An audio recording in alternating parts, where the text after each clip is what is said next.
The myth of overpopulation originated in England in 1798, when a vicar named Thomas Malthus, who fancied himself something of a mathematician, saw that food production increased incrementally, but people reproduced exponentially.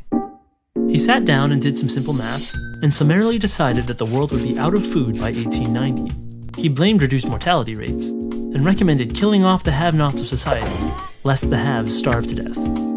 This cry was taken up by Paul Ehrlich of Stanford University in 1968, who claimed that reckless human reproduction had overwhelmed the Earth.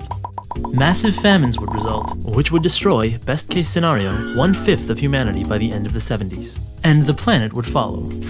This fear produced large donations for the newly created UNFPA, which thrives on an imagined crisis that has been both imminent and rescheduled again and again over the past 2 centuries. The truth of the matter is that every family on this planet could have a house with a yard and all live together on a landmass the size of Texas, which is really just a small corner of the planet. The population of Earth will peak in 30 years and then start to go back down. We're not overpopulated. Do the math.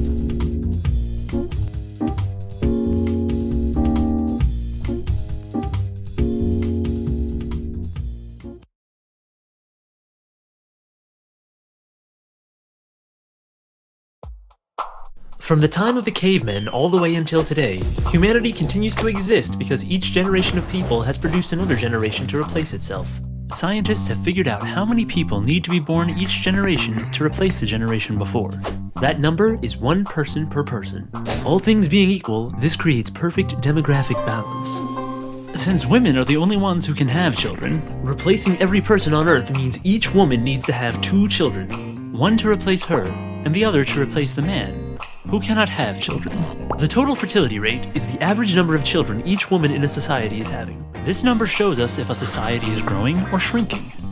In developed countries, the replacement rate birth rate is 2.1 children per woman. This will keep the population stable, but even that is assuming that every woman has children, and that there are no wars, famines, or disease.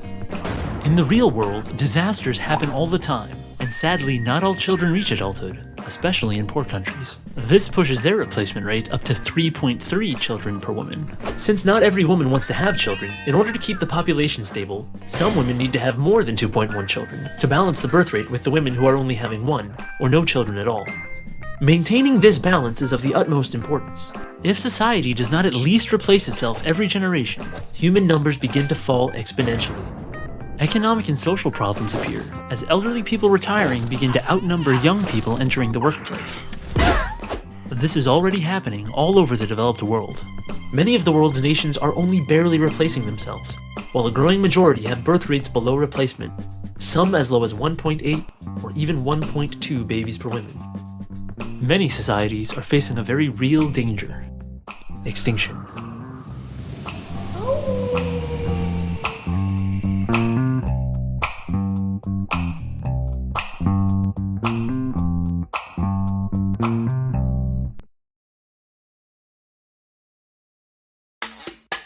According to believers in overpopulation, there are so many of us on the planet that food production cannot possibly keep up. However, according to both the UN's Food and Agricultural Organization and the World Food Program, there is currently enough food on the planet for everyone to be well fed. Not only that, but we're growing this food on less land than we did in the past. This is why in the United States, for example, the government can afford to pay farmers not to grow food, but instead return their farmland to the wild. Modern technology also allows us to grow food on land where it would have been impossible to do so even a few years ago. Agricultural experts even believe that Africa, if cultivated using modern farming methods, could eventually feed the whole world, all by itself. Then why are people in many parts of the world starving? The World Food Program lists key causes of hunger, and overpopulation is not on that list.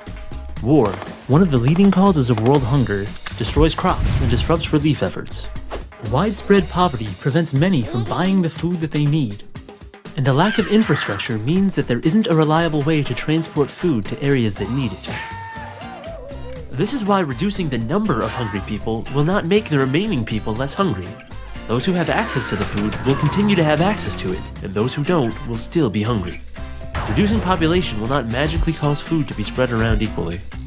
And blaming overpopulation for everything does nothing but distract us from the real problems that we actually have. Think about it.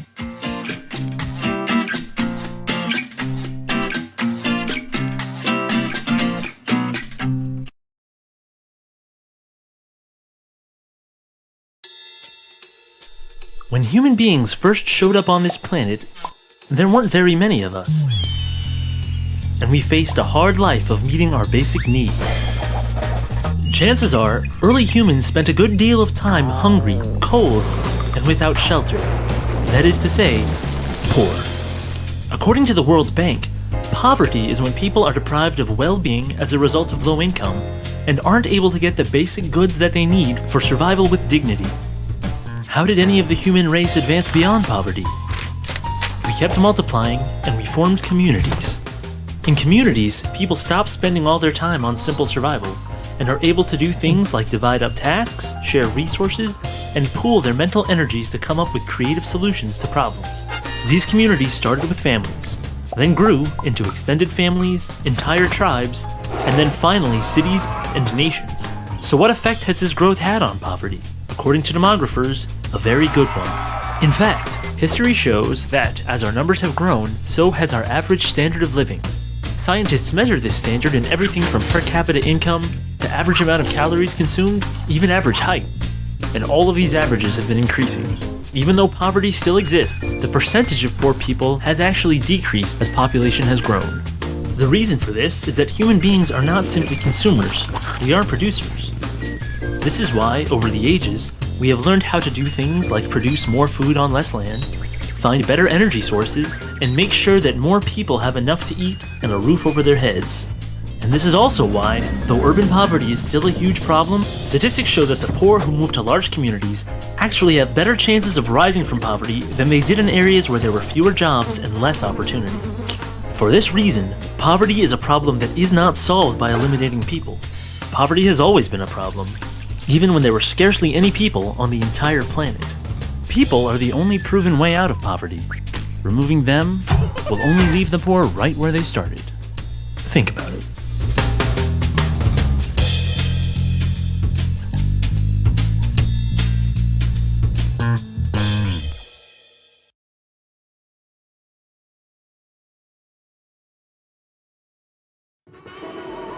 At some point in the year 2011, the Earth will hold 7 billion people on its surface, more people than any point in recorded history.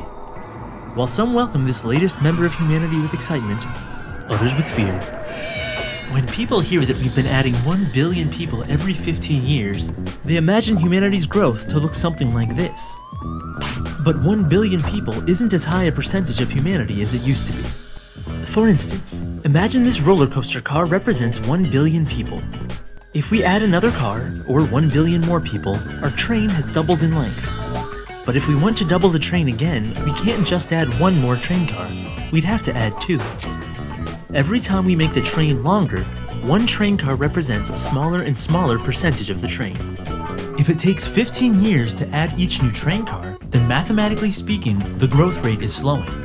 In order for the growth rate to stay constant, the train would have to keep doubling every 15 years, instead of just adding 1 car. Human population growth is the same way. In 1804, the world's population hit 1 billion. By 1927, that number had doubled. But by 1960, that number had only grown by half.